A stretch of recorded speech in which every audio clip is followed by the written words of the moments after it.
사랑하는 은혜와 진리 장로교회 교우 여러분, 어젯밤도 평안하셨습니까? 오늘도 하나님과 함께 동행함으로 하나님을 기쁘시게 하는 하루 되시기를 주님의 이름으로 축원합니다. 오늘 새벽에 만나 본문은 창세기 6장입니다. 그중 1절부터 12절을 제가 읽어드리겠습니다. 사람이 땅 위에 번성하기 시작할 때에 그들에게서 딸들이 나니 하나님의 아들들이 사람의 딸들의 아름다움을 보고 자기들이 좋아하는 모든 여자를 아내로 삼는지라. 여호와께서 이르시되 나의 영이 영원히 사람과 함께하지 아니하리니 이는 그들이 육신이 됨이라. 그러나 그들의 날은 120년이 되리라 하시니라. 당시의 땅에는 네피림이 있었고 그 후에도 하나님의 아들들이 사람의 딸들에게로 들어와 자식을 낳았으니 그들은 용사라 고대의 명성이 있는 사람들이었더라. 여호와께서 사람의 죄악이 세상에 가득함과 그의 마음으로 생각하는 모든 계획이 항상 악할 뿐임을 보시고 땅 위에 사람 지으셨음을 한탄하사 마음에 근심하시고 이르시되 내가 창조한 사람을 내가 지면에서 쓸어버리되 사람으로부터 가축과 기는 것과 공중의 새까지 그리하리니 이는 내가 그것들을 지었음을 한탄함이니라 하시니라. 그러나 노아는 여호와께 은혜를 입었더라. 이것이 노아의 족본이라. 노아는 의인이요 당대의 완전한 자라. 그는 하나님과 동행하였으며 세 아들을 낳았으니 셈과 함과 야벳이라. 그때의 온 땅이 하나님 앞에 부패하여 포악함이 땅에 가득한지라. 하나님이 보신즉 땅이 부패하였으니 이는 땅에서 모든 혈육 있는 자의 행위가 부패함이었더라. 창세기는 창조, 타락, 홍수, 민족들이라는 4개의 큰 주제로 구분이 됩니다. 왜냐하면 이 4개의 주제들은 창세기뿐만 아니라 인류 역사에 매우 큰 영향을 미친 사건들이기 때문입니다. 천지창조는 이 세상이 어떻게 시작되었는지를 보여주며 타락은 인간의 타락과 그 죄가 인간에게 미친 영향이 무엇인지를 보여줍니다. 홍수는 그렇게 범죄한 인간을 하나님이 심판하신 첫 번째 사건이고 그 후에 하나님은 인간을 구원하기 위해서 한 가문을 선택하시며 그 가문을 보호하시고 인도하셨다는 내용이 바로 창세기에 담긴 내용인 것입니다. 그런 관점에서 오늘 본문인 창세기 6장은 9장까지 이어지는 홍수 사건의 서론과도 같은 부분이라고 할 수 있습니다. 오늘 본문은 크게 두 부분으로 나눌 수가 있는데 전반부는 제가 읽어드린 1절부터 12절로 여기서는 하나님의 마음을 근심하게 하며 한탄하게 한 사람들과 그 반대로 하나님과 동행함으로 하나님께 은혜를 입었던 노아가 비교되고 있습니다. 특히 1절부터 5절에 등장하는 인간의 현실, 즉 점점 하나님이 이 세상을 창조하실 때의 기대와 달리 사람의 죄악이 세상에 가득하고 그 마음으로 생각하는 모든 계획이 항상 악한 모습으로 인해 하나님은 땅 위에 사람 지으셨음을 한탄하셨다고 성경은 기록하고 있습니다. 어찌나 그 모습이 악하고 하나님을 분노하게 만들었는지 3절을 보시면 하나님은 나의 영이 영원히 사람과 함께하지 아니하리니 이는 그들이 육신이 됨이라. 그러나 그들의 날은 120년이 되리라고 말씀하십니다. 어떤 분들은 이 구절을 가리켜서 홍수 이후에 인간의 수명이 120년으로 제한된 것이라고 말씀하시기도 하지만 그것은 창세기 11장만 읽어봐도 잘못된 해석이라는 사실을 분명하게 알 수 있습니다. 즉 창세기 11장을 보시면 거기에 기록된 노아 홍수 이후에 태어난 노아의 후손들 중에 대부분이 120년 이상을 산 것으로 성경은 기록하고 있습니다.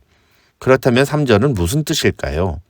이 구절에 대해서는 다양한 학자들의 논쟁이 있습니다만 간단하게 결론만 말씀을 드리면 하나님이 인간을 심판하시겠다는 하나님의 결단을 밝히신 것이고 그들의 날은 120년이 되리라는 말씀도 120년 안에 그 심판을 내리시겠다는 말씀이라고 해석하는 것이 오늘 본문의 맥락에서 가장 타당한 해석이라고 할 수 있습니다.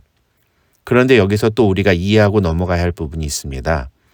2절에 등장하는 하나님의 아들들과 사람의 딸들이 도대체 누구냐 하는 것입니다. 이것도 결론만 말씀을 드리면 하나님의 아들들은 셋의 후손들 중에 5장에 이름이 기록되지 않은 사람들을 의미하고 반대로 사람의 딸들은 가인의 후손들이라고 보는 견해가 가장 지배적입니다. 즉, 셋의 후손들 중에서 가인의 후손으로 태어난 여성과 만나서 그들과 결혼하며 살았던 사람들이 나타나기 시작했다는 것입니다. 그런데 그게 뭐가 문제일까요? 2절을 보시면 그렇게 하나님의 아들들이 사람의 딸들과 결혼을 하게 된 동기를 사람의 딸들의 아름다움을 보고 자기들이 좋아하는 모든 여자를 아내로 삼았기 때문이라고 지적하면서 이런 행동을 3절에서는 육신이 되었다고 표현하고 있기 때문입니다. 여기서 육신이라는 단어는 말 그대로 몸 혹은 신체라는 단어인데 이 단어가 어떤 경우에는 영혼이나 마음과 대조되는 인간과 동물의 육체적인 측면을 강조하는 의미로 사용됩니다. 즉, 하나님의 뜻대로 살아가야 할 하나님의 사람들이 사람의 딸들의 아름다움에 빠져서 육체적인 것만을 쫓아 살아가게 되었고 그 결과 자신의 육체적인 만족과 쾌락만을 위해서 아무 두려움 없이 죄를 지으며 살아가는 존재로 전락해 버렸다는 것이 오늘 본문이 이야기하고 있는 내용이라고 볼 수 있는 겁니다. 하나님의 사람들은 하나님의 뜻을 추구하며 살아야 합니다. 그런데 노아 홍수 이전에 살았던 사람들은 그것을 잃어버리고 점점 세상 사람들과 똑같은, 아니 짐승과 전혀 다를 바가 없는 삶을 살기 시작했다는 것입니다. 이런 인간의 모습을 보시며 하나님은 한탄하셨다고 성경은 말합니다. 여기서 한탄하다라는 동사는 후회하다라는 뜻을 갖고 있는 단어인데요. 성경에서 이 단어는 인간의 감정이 아니라 하나님이 생각을 바꾸시는 상태를 표현할 때 사용합니다. 인간이 무엇을 후회하고 그렇게 자신의 잘못을 인정하는 상태를 표현할 때는 히브리어로 슈브라는 단어를 사용하는데요. 오늘 본문에서 쓰인 이 한탄하셨다는 단어는 슈브가 아니라 나함이라는 단어가 사용되었다는 것입니다. 이 나함이라는 단어는 신학적으로 신인 동형론적 표현이라고 불립니다. 무슨 뜻이냐면 하나님의 어떤 결정이나 행동을 인간의 모습으로 설명했다는 것입니다. 하나님의 행동과 결정을 인간은 제대로 이해하기가 어렵습니다. 그래서 그것을 최대한 이해할 수 있도록 쉽게 표현하다 보니까 인간의 감정이나 인간의 모습과 비슷한 상태로 표현을 했다는 것입니다. 그래서 하나님이 인간을 창조하신 것을 후회하시고 한탄하셨다는 말은 하나님이 자신의 실수를 인정하셨다는 뜻이 아니라 인간에 대해 하나님이 갖고 계셨던 계획과 결정을 바꾸셨다는 의미라고 해석할 수 있습니다. 왜냐하면 그런 상황이 발생하게 된 것은 하나님이 실수를 하셨기 때문이 아니라 인간이 하나님의 기대와 뜻을 거부하고 죄를 선택했기 때문입니다. 즉 하나님의 한탄하심과 후회는 인간의 범죄함으로 말미암아 나타난 하나님의 자연스러운 반응이라는 것입니다. 같은 의미에서 홍수로 인간을 심판하신 하나님의 결정은 사람이 죄를 짓는 것이 결코 하나님의 뜻이 아닐 뿐 아니라 죄가 지속될 경우에는 피할 수 없는 심판이 임할 것이라는 경고를 보여주는 분명한 메시지라고도 이해할 수 있는 것입니다. 이렇게 놓고 볼 때 8절부터 등장하는 노아는 하나님이 명하신 대로 모두 다 준행한 사람이었습니다.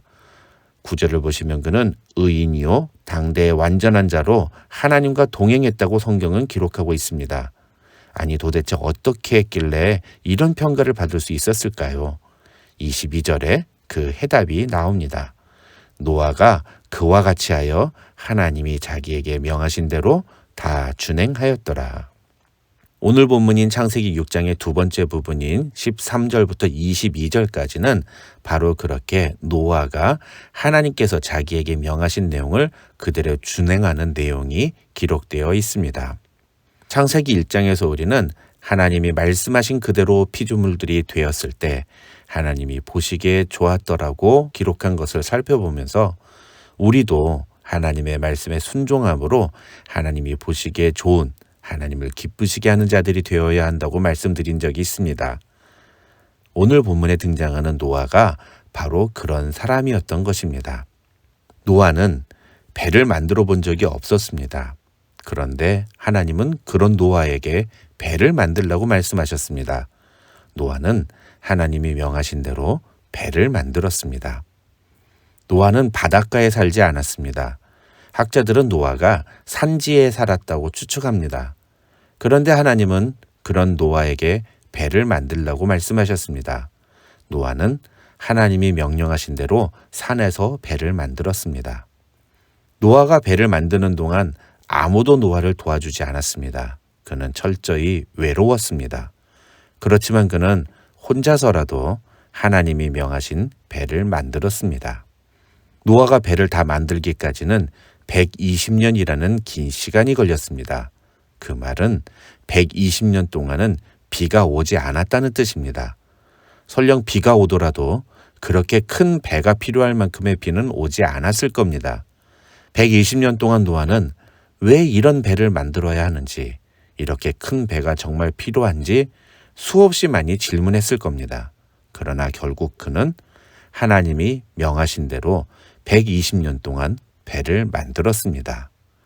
마지막으로 하나님은 노아에게 길이 443피트, 넓이는 75피트, 그리고 높이는 43피트짜리 배를 만들라고 하셨습니다. 그리고 그 배를 만들 때 목재는 고페르 나무로 만들고 안팎에 역정을 칠하라고 말씀하셨습니다. 노아는 이렇게 하나님이 만들라고 하신 배의 규격과 재료와 구조를 자기 마음대로 바꾸지 않았습니다. 심지어 배를 만들면서 배를 조종할 키도 만들지 않았습니다. 왜냐하면 하나님이 키를 만들라고 말씀하지 않으셨기 때문입니다. 배를 만드는데 배를 조종할 키를 만들지 않는다는 것은 정말 이해할 수 없는 일입니다. 그러나 하나님은 키를 만들라고 말씀하지 않으셨기 때문에 노아는 그 키를 만들지 않았습니다. 중요한 건 노아는 그렇게 철저히 하나님이 자기에게 명하신 대로 준행했다는 것입니다. 결국 오늘 본문인 창세기 6장이 우리에게 제시하는 메시지는 하나님의 명령대로 살기를 거부한 인간의 모습과 하나님의 명령대로 모든 것을 순종한 노아가 각각 어떤 결과를 맞이하게 되었는지를 보여주는 것입니다. 범죄한 인간은 하나님의 진노와 심판의 대상이 되었습니다. 그러나 8절을 보시면 하나님의 명령대로 순종한 노아는 하나님께 은혜를 입었습니다. 그래서 노아는 그 심판의 때에 유일하게 구원을 받았습니다. 오늘 우리도 마찬가지입니다. 예수 그리스도의 십자가 구원은 주님이 하나님의 뜻에 철저히 순종하심으로 우리에게 주어졌습니다. 따라서 이 십자가의 은혜를 경험한 자는 반드시 하나님의 말씀에 순종하는 삶을 살아야 합니다. 하나님의 말씀대로 살기를 거부하는 것은 오늘 본문에 등장하는 사람의 딸들의 아름다움에 빠져 육체의 쾌락만을 추구하며 점점 하나님 앞에서 부패하고 포악한 죄를 지었던 노아 시대의 사람들과 같은 것입니다. 오늘 하루 어떤 순간에도 철저히 하나님의 말씀대로 순종하기로 결단하며 고백하는 귀한 성도들이 되시기를 주님의 이름으로 축원합니다.